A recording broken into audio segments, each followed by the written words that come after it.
যে শিক্ষা ব্যবস্থায় একজন শিক্ষক তার সন্তান তুল্য ছাত্রীকে সামনে বসিয়ে রেখে বলবে, তোমার নিকাব কিংবা হিজাবের কারণে তোমাকে তো আমি চিনতেই পারছি না, তোমাকে হয় মুখ খুলতে হবে, না হলে তোমাকে ভাইবা থেকে বাতিল করা হবে। এরকম অধপতিত শিক্ষা ব্যবস্থায় আমরা আর ফিরে যেতে চাই না। আমাদের কাঙ্ক্ষিত শিক্ষার প্রথম দিক হচ্ছে আমাদের এমন শিক্ষা ব্যবস্থা চাই যে দেশে কোনো গুলির আঘাতে আমাদের মীর মুগ্ধ এবং সাইদদেরকে গুলিবিদ্ধ হয়ে মৃত্যুর মুখে পতিত হতে হবে না। আমরা এমন শিক্ষা ব্যবস্থা চাই যে শিক্ষা ব্যবস্থায় বাংলাদেশে আর ধর্ষণের সেঞ্চুরি হবে এরকম একটা পতিত বাংলাদেশ পরিচিত হবে, সেই শিক্ষা ব্যবস্থা আমরা আর চাই না।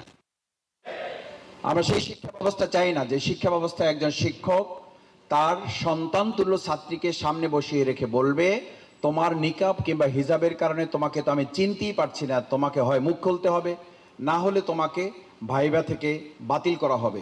এরকম অধপতিত শিক্ষা ব্যবস্থায় আমরা আর ফিরে যেতে চাই না।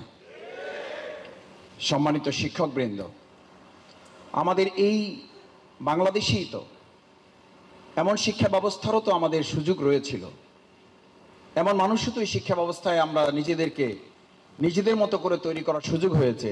আখণ্ড নিমজ্জিত এরকম দুর্নীতিতে ভরা একটা বাংলাদেশে যারা শুধুমাত্র মসজিদের ইমামতি করার যোগ্যতা অর্জন করেন নাই, যারা শুধুমাত্র জানাজা পড়াবার ইমামতি করেন নাই, যারা সংসদ সদস্য শুধু হন নাই, যারা মন্ত্রণালয় পরিচালনা করেছেন এবং মন্ত্রণালয় পরিচালনা করে তারা চ্যালেঞ্জ করেছেন সংসদে এবং সংসদের বাইরে, যদি 2 টাকার চ্যালেঞ্জে আমাদেরকেও দুর্নীতি প্রমাণ করতে পারে, সদস্য পদ না, জামাত ইসলামীরও আমরা সহযোগী সদস্য পদ থেকে প্রত্যাহার করে নেব।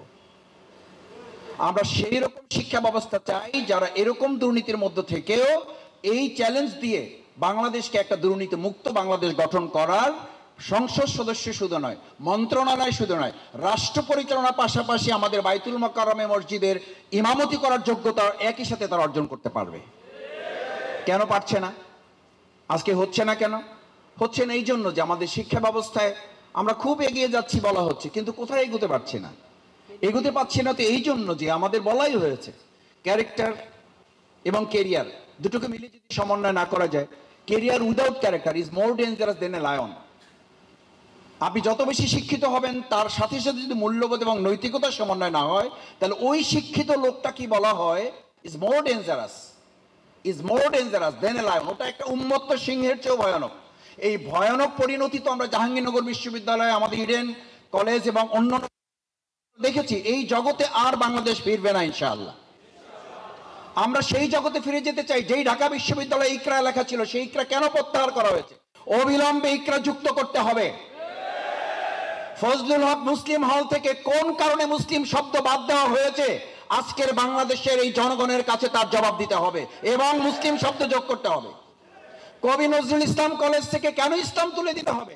যদি তাই হয়ে থাকে, সেই কারণেই কিন্তু 2024 সালের 5ই আগস্ট আবার এ কারণেই স্বাধীন হয়েছে, নজরুলের সাথে ইসলাম যুক্ত হবে, ঢাকা বিশ্ববিদ্যালয়ের মনোগ্রামে ইকরা যুক্ত হবে, ফজলুল হক মুসলিম যুক্ত হবে এবং এদেশের ছাত্র জনগণ রব্বি জিদনি ইলমা একথা বলেই শিক্ষার জগৎকে সামনের দিকে এগিয়ে নিয়ে যাবে।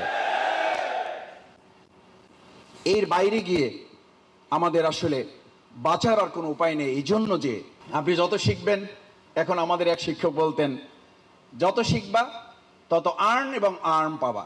যার কারণে আজকে যে শিক্ষা ব্যবস্থা 15.5 বছরে পেয়েছি, এতে আমরা যত না মানুষ পেয়েছি তার চেয়ে হেলমেট এবং হাতুড়ি বাহিনী বেশি পেয়েছি। আগামী দিনে আর শিক্ষা ব্যবস্থার হেলমেট এবং হাতুড়ি বাহিনী তৈরির ব্যবস্থাপনা এই বাংলাদেশের মানুষ দেখতে চায় না।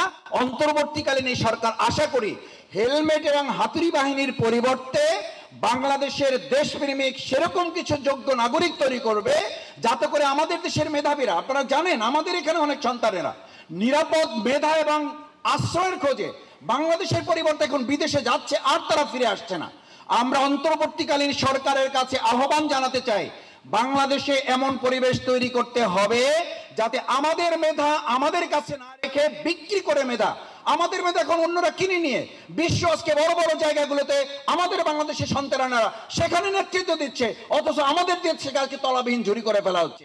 এরকম নীতিমালার শিক্ষা আর না তৈরি করে বরং বিদেশে যারা গিয়েছিল তাদেরকে ফিরে নিয়ে এসে মেধা না কোটা, এই বৈষম্যহীন ছাত্র আন্দোলনের বৈষম্য বিরোধী ভূমিকার যারা করেছিলেন তাদের মূল মন্ত্রে ফিরে আসার জন্য সেই সমস্ত মেধাবীদেরকে ফিরে আসার উপযুক্ত বাংলাদেশ আমরা তৈরি করব ইনশাআল্লাহ। সেই প্রত্যাশা ব্যক্ত করে আমাদের এই সুন্দর বাংলাদেশ গড়ার জন্য আল্লাহ তাআলা যেন আমাদের আন্দোলনে যে সমস্ত মীর মুগ্ধ আবু সাঈদরা জীবন দিয়েছে তাদের সহ যারা এখনো আহত আছে তাদেরকে যেন আল্লাহ তাআলা হায়াতে তৈয়বা দান করেন, যারা আহত আছেন, যারা নিহত হয়েছেন তাদেরকে যেন আল্লাহ তাআলা শহীদ হিসাবে কবুল করে জান্নাতুল ফেরদাউস নসিব করেন।